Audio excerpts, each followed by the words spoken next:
Salut à tous, c'est Pank de la chaîne No, bienvenue sur cette vidéo qui aujourd'hui va parler d'auto-hypnose et va parler d'induction. C'est vrai que la plupart du temps, moi j'exploite mon habitude d'aller en transe, donc ma connaissance de la transe pour la réactiver, en tout cas pour retourner dans l'état que je connais, on pourrait dire un ancrage. Euh, J'exploite aussi le to pretend, donc je vous rappelle, hein, fais comme si tes paupières étaient complètement collées jusqu'à ce que tu saches que tu ne puisses plus les décoller. Bon, je me le dis pas dans ma tête, hein, je les colle. Et après, je tente de les décoller, mais en gardant à l'esprit que je ne veux pas les décoller. Donc, ça me donne cette espèce de d'illusion que je force parce que j'ai pas envie. Donc, en réalité, on force simplement sur la muscle autour, mais jamais les paupières. C'est autour qu'on le fait. D'ailleurs, pour ceux qui ont besoin d'un peu plus, c'est de dire je détends mes paupières, faut plus que je les utilise. Et je vais essayer de les ouvrir, mais si je n'utilise pas le muscle au niveau des paupières, bah, ça ne fonctionnera pas.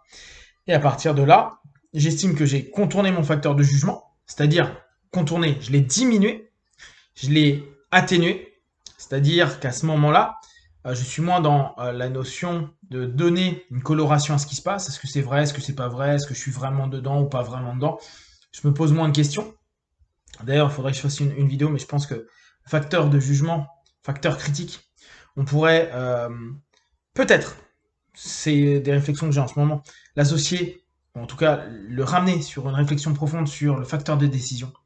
On verra ultérieurement. Et dans cette dynamique-là, bah, après, c'est que des approfondissements. J'ai eu un mail assez important hier de quelqu'un qui a besoin pour son travail perso de descendre au niveau somnambulique. Et c'est vrai que parfois il est compliqué de se dire, mais attends, c'est quoi un état de transe? Là, comme je vous dis, en ce moment, je suis en séminaire pour les bases d'hypnotiste. Et aujourd'hui, il y a eu beaucoup de boulot sur le travail en pré-test, le travail donc de sensation de la transe quand on le vit, quand on la vit, pardon.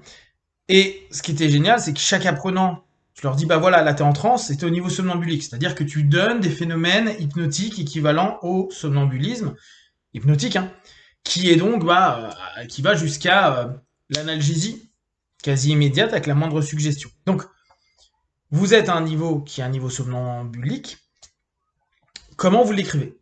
Et là, moment génial, il y en a un, c'était je me sens plus léger, un petit peu déconnecté, mais présent, à savoir qu'ils me donnent leur feedback, ils étaient debout en train de faire des exercices de pré-test. Donc, très conscients, ils parlent, ils rigolent, etc. etc.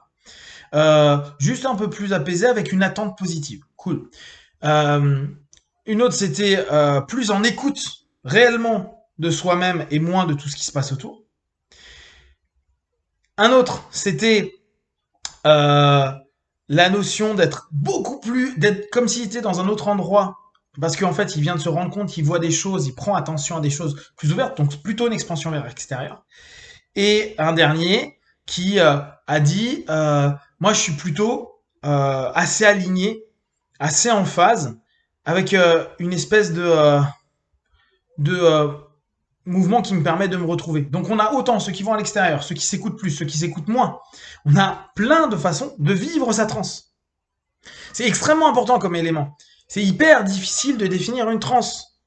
Quand on dit à quelqu'un t'es en transe, souvent il ne sait pas parce qu'il n'arrive pas à reconnaître par rapport à les transes du quotidien. Le plus d'une transe hypnotique par rapport à une transe du quotidien, c'est cette sélectivité qu'il va y avoir de la suggestion, puis après de cette focalisation, et après ouvrir un petit peu plus, en gros augmenter le pourcentage d'impact au niveau suggestibilité.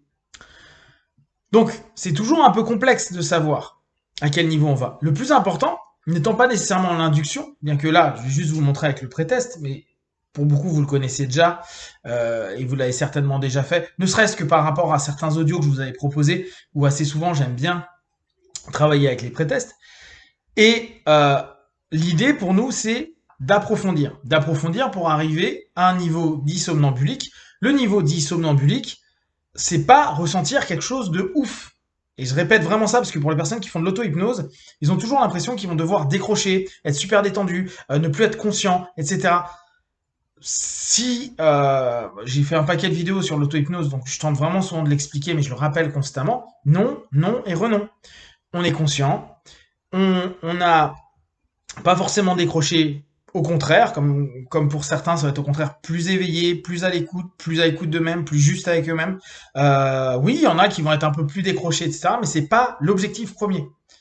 Et, euh, et paradoxalement, les personnes qui vont dire ouais, mais moi mon mental il parle tout le temps, bah, tout le temps, vous allez voir qu'en fait, vous allez être plus apte à écouter les choses justes qu'il vous dit, et donc en réalité, il va moins parler parce qu'il va être plus écouté. Ça n'empêchera pas qu'il parle. D'accord.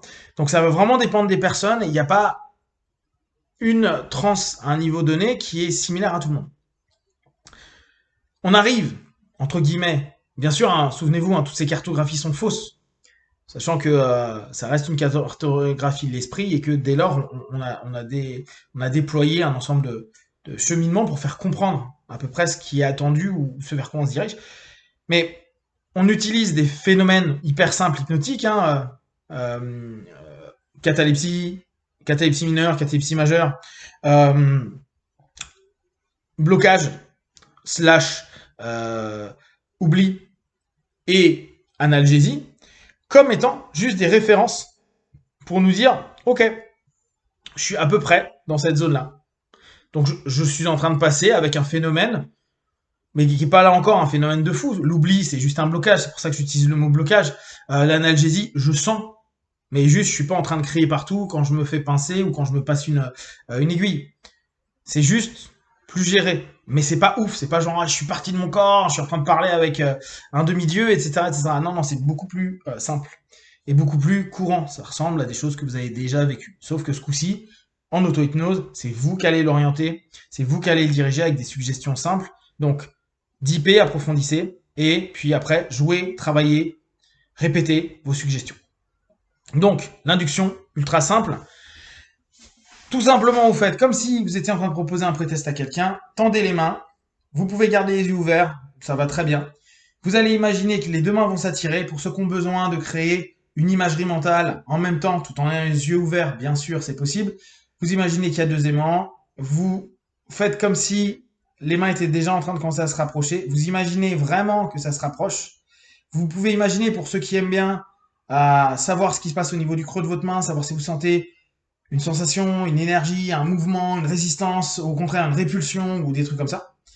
Et une fois que vous avez vu que ça commençait à bouger un petit peu, et parfois ça peut être que les doigts, etc., vous appuyez votre suggestion.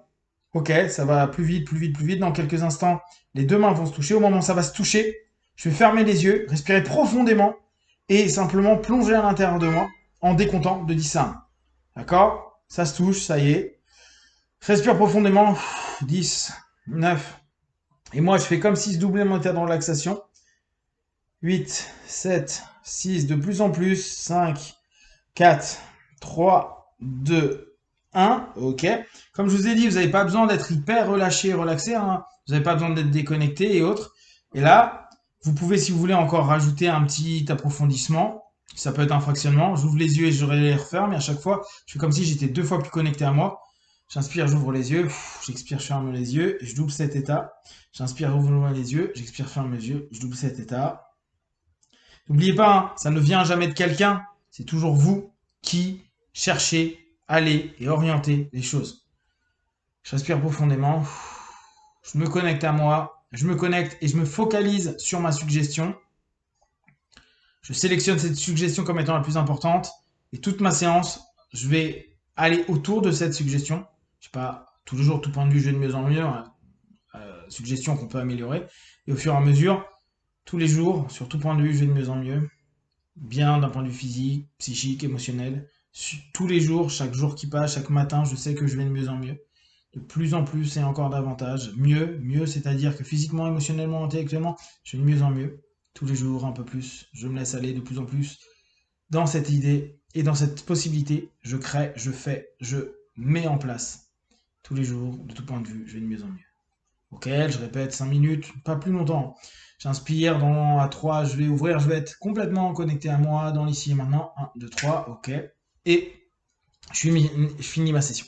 Voilà, si vous avez des questions, des remarques, partagez sur Facebook, YouTube, j'y répondrai le plus rapidement possible. Et comme d'habitude, de tout ce que je propose, ne prenez que ce qui est bon et juste pour vous. Testez, observez, analysez et concluez. One, ciao.